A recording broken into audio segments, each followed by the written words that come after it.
Welcome back to Sidequest Gaming, where we take a look at both old games and new to try and uncover some of those hidden gems that you might want to give a crack for yourself.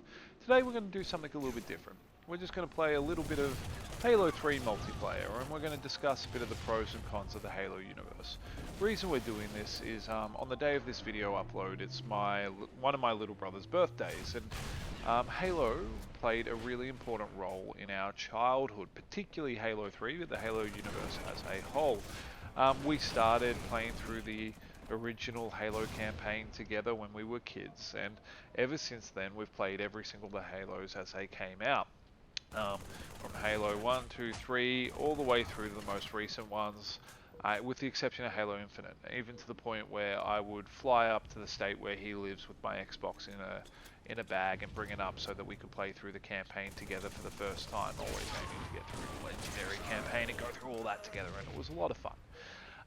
So what made Halo such an important and influential game for us? Well, there's a few reasons for that, some of which was just luck in the time period we happened to be playing, but I do believe that there's a bit of a unique player base and a unique timing situation for gamers that got really into Halo, and I think that has a lot to do with the fact that it was a generation of gamers that grew up couch gaming and playing a lot of split screen things like GoldenEye, Perfect Dark, things like that.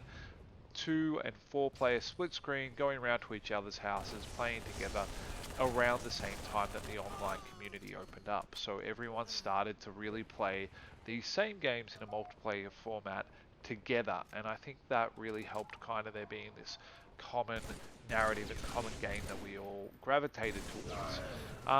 I think there's something to be said for I would call it even playing field, kind of symmetrical play that Halo, particularly Halo 3, encapsulated. The later Halos, I feel, lost this this symmetry to their detriment, in my personal belief.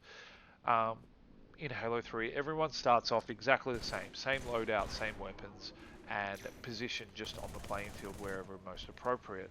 And the gameplay is really managed by the control of power weapons and strategic locations. So everyone has a very, equal approach, equal starting point, and it's all about the strategy that you control and in terms of how you are navigating the playing field and taking control of various areas that have important or strategic resources to them. Now, the difference that happens at a bit of a later date with the Halo series is they start moving to a class-based system, a la, Battlefield or COD. And this, I believe, is to the detriment of the series. The reason I say that is that both Battlefield and COD do this very well. It's not necessarily required that there's that Halo moved into that space, and what it takes away from the game is that sense of equal opportunity that Halo kind of comes with, and that kind of powerful feeling of having a finite resource of a power weapon. Whereas when you can, the shotgun, for example, no longer has its significance when you can just elect to spawn at the start with it. I know that might not be the best example, but it does mean that you are playing fundamentally a different structure to the game, which I think Halo, personally, had a very good handle on and provided a kind of unique play style. Now, verticality, I think, is something that is also an element of Halo that is done very, very well.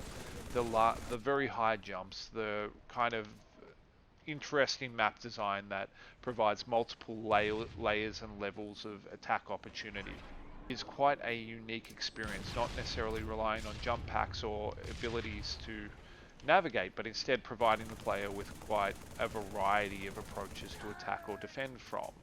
The campaign and the storyline in the Halo universe, I feel, is very compelling. Now, admittedly, that has a large amount of nostalgia just from me being a child and really enjoying the series and finding that, that being the first real encounter of that kind of epic overarching story, which, a lot of games have kind of taken over since then.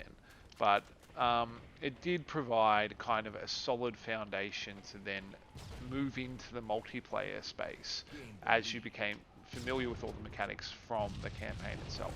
which is something that is not necessarily the case in a lot of other games that have strong multiplayer.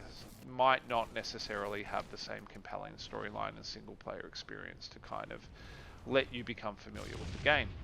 Now, there were some significant changes with the later games, such as bringing in those class systems, but also another big one that I feel was to the most recent detriment of the series was the change to an open world environment in Halo Infinite. It is something that on paper sounds intriguing and interesting, but it resulted in a campaign that, to me, and prefacing that this is very much a personal opinion and my feelings about it, was a very, very forgettable storyline and game.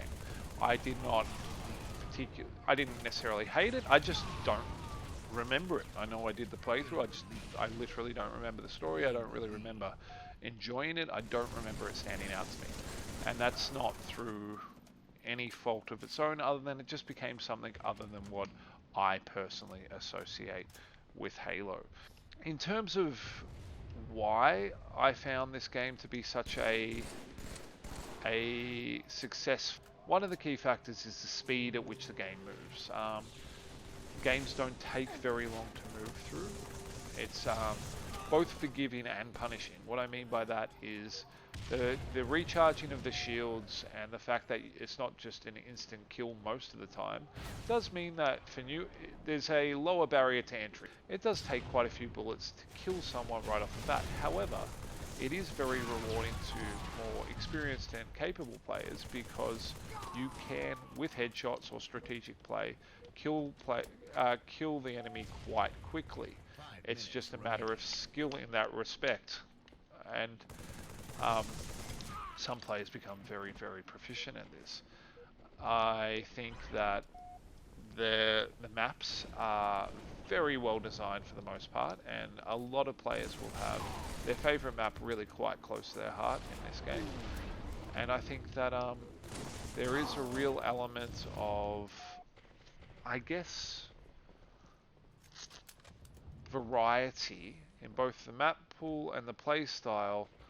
That means that you really feel quite accomplished when you as you become more skilled at the game. In contrast to various other first-person shooters where as you progress through the multiplayer scene you start to unlock different weapons or unlock different things that have mechanical impact on the game. From the start, when you start playing Halo 3 or one of these early Halos in multiplayer to the end, the only thing you are unlocking is cosmetics.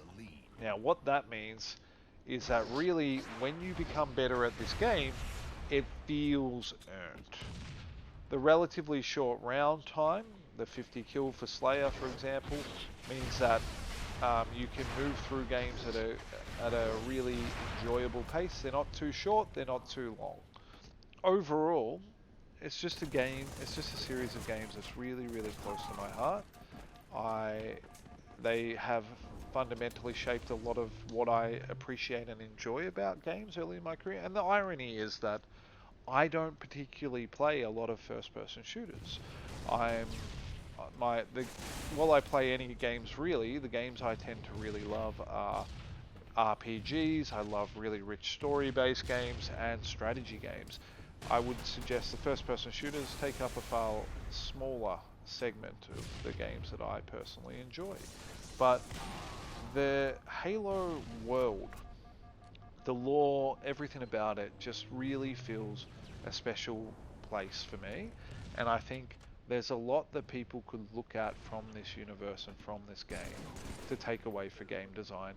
And I feel that the reason we were playing Halo 3 today is I feel like Halo 3 was the last game in the Halo universe that really captured what I'm talking about. I think Halo 3 ODST did something special and unique in its own right that was really good. But I feel, once again, very personal, I know people have different opinions to this, but I feel moving past that, the game started to drift away from their core, from what made them unique and special as a universe. and I feel that that was to the detriment of the overall system. So, in summary, I think the things that really were special to me about this was the really good storyline. The co-op capability in these games were fantastic, both in terms of the co-op campaign and co-op, like two-player split-screen multiplayer made a big difference for us.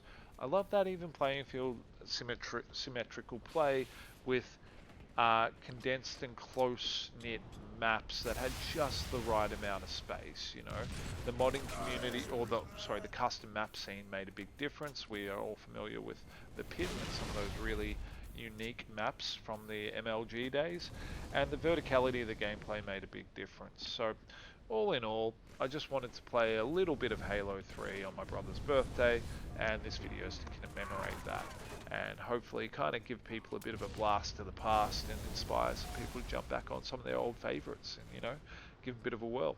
As always, have an amazing day. This has been Sidequest Gaming. Please like, subscribe, all that kind of stuff, and I'll see you in the next one. Have a good one. Bye.